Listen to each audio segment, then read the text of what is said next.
സ്ഥാനാർത്ഥി അവിടെ സംസാരിക്കുകയാണ് വോട്ട് ചെയ്ത ശേഷം.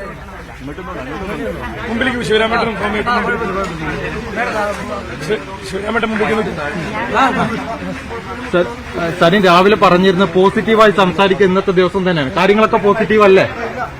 തികച്ചും പോസിറ്റീവാണ്. ഞാനൊരു 100ഓളം ബൂത്തുകളിൽ എത്തി. ഇനി 2:30 മണിയായി. ഇപ്പൊ സമയം 3.5 മണിക്കൂറാണ് ബാക്കി. കഴിവതും 180 ബൂത്തിലും എത്തണമെന്നുണ്ട്. ഔട്ട് ബൂത്തുകളും നമ്മുടെ പ്രവർത്തകർ ആവേശത്തോടെ ഇരിക്കുന്ന ഔട്ട് ബൂത്തുകളും കൂടി ചേരുമ്പോൾ ബൂത്തിന്റെ ഉള്ളിൽ മാത്രം പോയിട്ടല്ലല്ലോ, നമുക്ക് പ്രവർത്തകരടുത്തുകൂടി എത്തണം. അപ്പോ നിങ്ങളെല്ലാവരും ഭക്ഷണം കഴിച്ചു എന്ന് വിചാരിക്കുകയാണ്. കൃത്യം 2:30 തന്നെ വരാൻ പറ്റി. വോട്ടുകൾ രേഖപ്പെടുത്തി. ഞാനും എന്റെ ഭാര്യയുടെയും 2 പേരുടെയും വോട്ടുകൾ രേഖപ്പെടുത്തി. രാവിലെ 3/4 മണിക്കൂറോളം നഷ്ടപ്പെട്ടിട്ടും ഈ ബൂത്തിൽ വളരെ പെട്ടെന്ന് തന്നെ അവരത് തിരിച്ച് പിക്കപ്പ് ചെയ്തു എന്നുള്ളതാണ്. അതുകൊണ്ട് തന്നെ 88ാമത്തെ ബൂത്തിൽ 1016 എന്നുള്ള ക്രമ നമ്പറിൽ വോട്ട് രേഖപ്പെടുത്തി. ഇനിയുള്ള ബൂത്തുകളിലേക്ക് ജനങ്ങളെ, വോട്ടർമാരെ കാണുന്നതിനും പ്രവർത്തകരെ കാണുന്നതിനും വേണ്ടി പോവുകയാണ്. 70,000 വോട്ടുകൾ പോൾ ചെയ്യുന്നതായിരുന്നു രാവിലെ പറഞ്ഞിരുന്നത്. 70,000 വോട്ടുകൾ പോൾ ചെയ്യുന്നതായിരുന്നു. വോട്ടിംഗ് ശതമാനത്തിൽ 2021 അപേക്ഷിച്ച് ഒരു കുറവ് കാണുന്നുണ്ട്. അത് ഞാൻ ആശങ്കയുണ്ടോ? ഇല്ല, ആശങ്കയില്ല. അതെന്താണെന്നറിയോ, വേനൽക്കാലത്ത് നടന്ന തെരഞ്ഞെടുപ്പുകൾ മാത്രമാണ് നമുക്ക് ശീലം. 2 മണി മുതൽ 4 മണി വരെ ആരും വോട്ട് ചെയ്യാൻ വരാറില്ല. സാധാരണ വോട്ട് കുറഞ്ഞ ബൂത്തുകളിൽ 2 മണി മുതൽ 4 മണി വരെ ഇത്തവണ അഭൂതപൂർവമായ തിരക്ക് അനുഭവപ്പെടുന്നുണ്ടാവും. നിങ്ങളൊന്ന് അന്വേഷിച്ചാൽ മതി. അതായത് പോളിംഗ് ശതമാനം 50-ൽ കുറവുള്ള മിക്കവാറും എല്ലാ ബൂത്തുകളിലും ഇപ്പോ, അതായത് 2 മണിയോ അല്ലെങ്കിൽ 2:30 വരെയോ 50% പോലും എത്താത്ത ബൂത്തുകൾ ഏതൊക്കെയുണ്ടോ അവിടെ 2:30 മുതൽ 4 മണി വരെയുള്ള സമയത്തുള്ള ക്യൂ വളരെ നീണ്ടതായിരിക്കും. കാരണം കാലാവസ്ഥ സുഖകരമാണ്.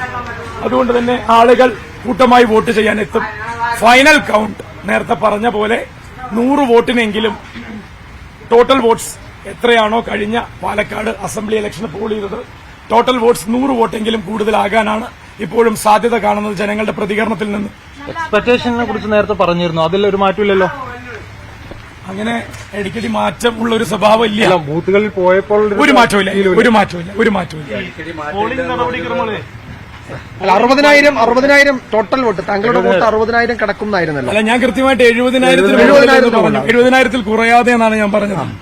എതിരാളികൾക്ക് എല്ലാവർക്കും, പ്രത്യേകിച്ച് 2 മുന്നണികൾക്കും കൂടി ചേർന്നൊരു 80,000 വോട്ട് വരെയും 1,50,000 തൊട്ടുമുകളിൽ ഒരു പോളിംഗുമാണ് നമ്മൾ പ്രതീക്ഷിക്കുന്നത്. അങ്ങനെയെങ്കിൽ സർവകാല റെക്കോർഡാണ്. 1,50,000 1,95,000 വോട്ടിൽ 1,50,000 ആണ്. അത് 75% 75% മാത്രമാണ്. ഒരുപക്ഷെ 1,45,000 വരെ താണേക്കാം. എന്തായാലും 1,40,000 മുകളിൽ ഉണ്ടാകും. ഈ പോളിംഗ് ശതമാനം കൂടിയാലും കുറഞ്ഞിരുന്നാലും, കണക്കുകളിൽ വ്യത്യാസം വന്നിരുന്നാലും സരിൻ പ്രതീക്ഷിക്കുന്ന 70,000 വോട്ടിൽ കുറവ് വരില്ല എന്ന ആത്മവിശ്വാസമാണ്. ആ ചോദ്യം വളരെ വളരെ വളരെ പ്രസക്തമായി പറയുകയാണ്. ജനങ്ങൾക്ക് 9ാമത്തെ ക്രമ നമ്പറിൽ ചെയ്യേണ്ട 70,000 ആളുകൾക്ക് അത് കൃത്യമായി വന്ന് ചെയ്യാനുള്ള സന്മനസ്സുണ്ടാകും എന്നുള്ളതിൽ തർക്കമില്ല. അവരോരോരുത്തരും എത്തും. അവരുടെ എണ്ണം കൂടട്ടെ എന്നാണ് ഞാനും ആശിക്കുന്നതും ആശംസിക്കുന്നതും. ഒരുപാട് പേർ കൂടുതൽ വന്നാൽ ഈ പറയുന്ന വോട്ടിന്റെ എണ്ണവും കൂടുകയായിരിക്കും എന്നുള്ളതാണ് വിലയിരുത്തൽ. 70,000 വോട്ടർമാർ വന്ന് വോട്ട് ചെയ്യുമെന്നുള്ള കണക്കിൽ നിന്ന് പുറകോട്ടില്ല. സ്ത്രീ വോട്ടർമാരാണ് അധികമുള്ളത്. ഇനി ഉച്ചയ്ക്ക് ശേഷം വരുന്നത് അധികവും വീട്ടമ്മമാരും സ്ത്രീ വോട്ടർമാരാകാനാണ് അല്ല, വോട്ടിന്റെ എണ്ണത്തിൽ കൂടുതലും സ്ത്രീ വോട്ടർമാരാണല്ലോ. അപ്പൊ സ്വാഭാവികമായിട്ടും വരുന്നതും സ്ത്രീകളായിരിക്കും കൂടുതൽ. അതിന്റെ ഒരു ആപേക്ഷിക കണക്ക് അങ്ങനെ മാത്രമാണ്. എന്തായാലും പാലക്കാട് വിധി എഴുതി പകുതി ഭാഗം പിന്നിട്ടിരിക്കുന്നു.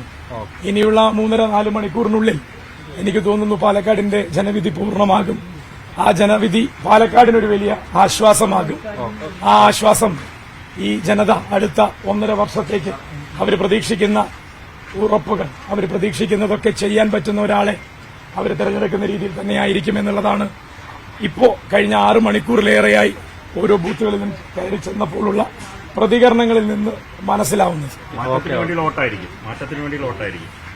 അവർക്ക് വിശ്വാസമുള്ള ഒരാളെ കണ്ടെത്താൻ, അവർക്കൊരാളും നാഥനുമുണ്ട് എന്ന് ഉറപ്പുവരുത്താൻ പറ്റുന്ന വിധത്തിൽ യഥാർത്ഥത്തിലുള്ള ജനവിധി എന്താണോ ആ ജനവിധി അവരുടേതായിട്ടുള്ള, പാലക്കാടിന്റേതായിട്ടുള്ള താൽപര്യങ്ങളെ സംരക്ഷിക്കുന്നതിനുള്ള ഒരു വോട്ടായിരിക്കും. അത് ജനങ്ങൾ മാറുക എന്നുള്ളതല്ല അതിന്റെ അർത്ഥം. അവരുടെ വോട്ടിന്റെ സ്വഭാവം അവർ കൃത്യമായി വിലയിട്ട് തന്നെയാണ് ചെയ്യാൻ പോകുന്നത്. അറിഞ്ഞ് ചെയ്യാൻ പോകുന്ന വോട്ടുകളാണ്. പറഞ്ഞു പറ്റിക്കൽ അവസാനിച്ചു എന്നുള്ളത് ജനങ്ങൾ ഏകദേശം 5-8 ദിവസങ്ങൾക്ക് മുന്നേ തീരുമാനിച്ചുറപ്പിച്ചു കഴിഞ്ഞു. അതുകൊണ്ട് തന്നെ ഇന്നലെയോ മിനിഞ്ഞാന്നോ ഒക്കെയായി നടക്കേണ്ടുന്ന പല നാടകങ്ങൾക്കും അവസരം കിട്ടിയിട്ടുണ്ടോ എന്ന് ചോദിക്കുമ്പോൾ പ്രത്യക്ഷത്തിൽ നമുക്ക് മനസ്സിലാകുന്നത് ഇല്ല എന്നാണ് ആ ജനവിധി. അതുകൊണ്ട് തന്നെ പൂർണ്ണമാവുകയാണ്, ആയിക്കൊണ്ടിരിക്കുകയാണ്. Thank you.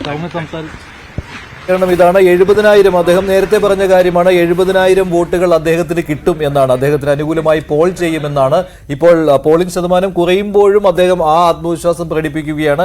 70,000 വോട്ടുകൾ LDF-ന് കിട്ടുമെന്ന്. എന്തായാലും അദ്ദേഹത്തിന്റെ ആത്മവിശ്വാസം അദ്ദേഹത്തെ രക്ഷിക്കട്ടെ എന്ന് തന്നെ ആശംസിക്കാം. എന്തായാലും പോളിംഗ് ശതമാനം